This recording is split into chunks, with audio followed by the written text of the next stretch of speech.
Growing up, I was led to believe that the only way to make a lot of money is to do good in school, then go to a good college, then get a good job, and work at that job until you have enough money to retire, usually at around 65 years old, when your prime years are behind you.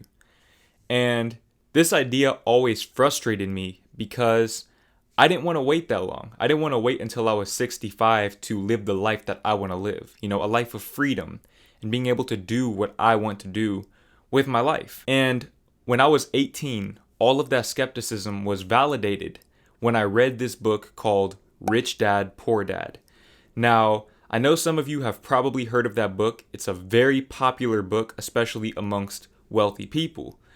And I would recommend that everyone read that book, but just be mindful that if you read that book, you may not be able to look at working the same ever again. So, if you have a job that you like, then just be mindful of that.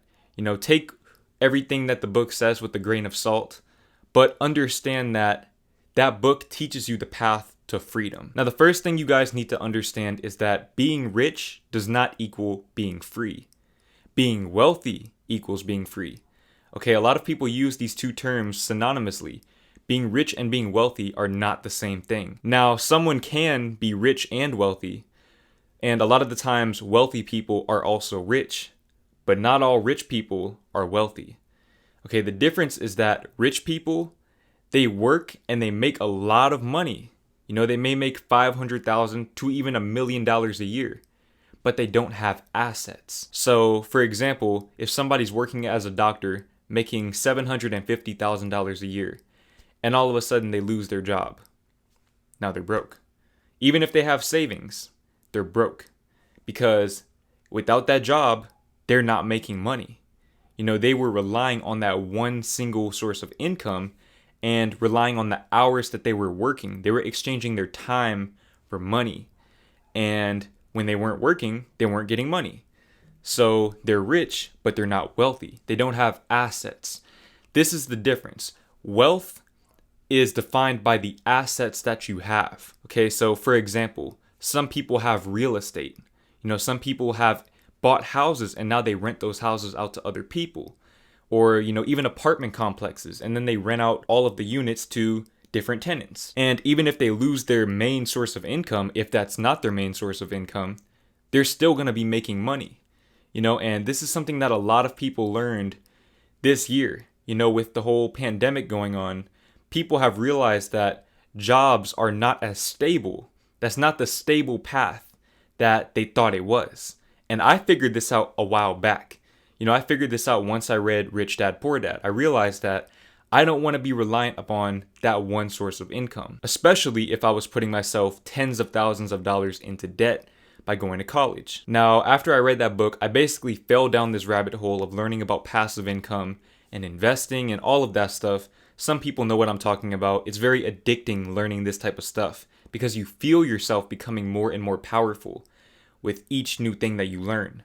And a lot of the things that I learned back when I was 18, I'm actually applying right now that I'm making money on YouTube. I'm learning to get away from the consumer mindset and really focus on producing content and investing, reinvesting into myself, my overall knowledge base and my health and, my equipment, the things that make me more money.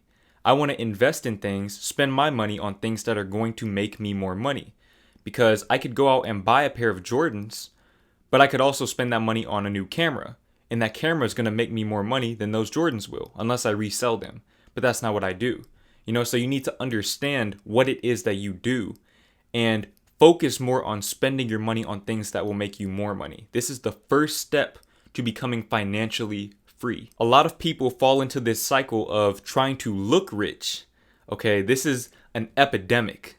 It's an epidemic, especially where I live. I live in Dallas, Texas. Dallas, Texas is known as the home of the $30,000 millionaire. And by that, I basically mean that a lot of people flaunt the money that they have and try to, project this image of being rich when in reality, they're really not making that much money. They do not have the financial freedom of other people, the people who are driving these regular cars and living pretty average lifestyles. This is where a lot of people mess up at. You don't want to look rich, you want to be rich. Don't try to project an image of something that you're not for the sake of impressing other people. This is why a lot of people end up going broke. A lot of rappers, for example, they obsess about looking rich, which, it can be a smart business move based on their brand and their image, but a lot of people don't really know how to go about doing that and, how to work tax write-offs and things of that nature. And they end up going broke. They end up going broke trying to look rich. What's the point of looking rich if you're broke? This is something that I figured out in high school when I was buying all of these clothes and these Jordans and this jewelry trying to look rich, when in reality I was making $8 an hour. If somebody looked at me right now and then looked at me in high school, they would probably think that the 16 or 17-year-old me was making more money than I am now, which is definitely not the case. So I need you guys to understand that when you make more money, invest more money, save more money. Now, how do rich people become wealthy? Rich people become wealthy by investing in assets. So what is an asset? An asset is anything that you buy that will either make you more money through dividends or will increase in value over time, which you can then either choose to sell or hold on to and have that value and keep adding that value to your net worth. This is something that a lot of people don't understand about a lot of billionaires, like, say, Jeff Bezos. Jeff Bezos, he owns Amazon, and I'm sure in his checking account, he does not have $100 billion. He just has a lot of money in the company. The company is worth a lot, and he owns the company. Therefore, he's worth a lot, but that doesn't mean that he has the liquid cash to spend on certain things. You need to understand that just because your net worth is a lot, that doesn't mean that you have the cash on hand to just go and buy anything that you want. Now, obviously, I'm sure, he could sell some of his shares if he wanted to, but, those types of things are regulated. You can't just go and sell $100 billion worth of stock. It just doesn't work that way. Now, obviously, the way that he's generated his wealth is very controversial, but generally speaking, a lot of people generate their wealth the same way, investing in assets and then passing those assets down from generation to generation. This is where the term generational wealth comes in. Generational wealth is the reason why there are kids out there, and you may know some of them. There are kids out there that will never have to work a day in their life. All they have to do is inherit the things that their parents left them and run with it. Just maintain what they have and even build on if they can to leave something for their kids. This is the goal. This is what the goal should be, is to create generational wealth, especially for African Americans and just minorities in general. And, this is something that some rappers like Nipsey Hussle and Jay-Z really advocate for, is creating generational wealth. Stop trying to floss. Stop trying to live that lavish lifestyle.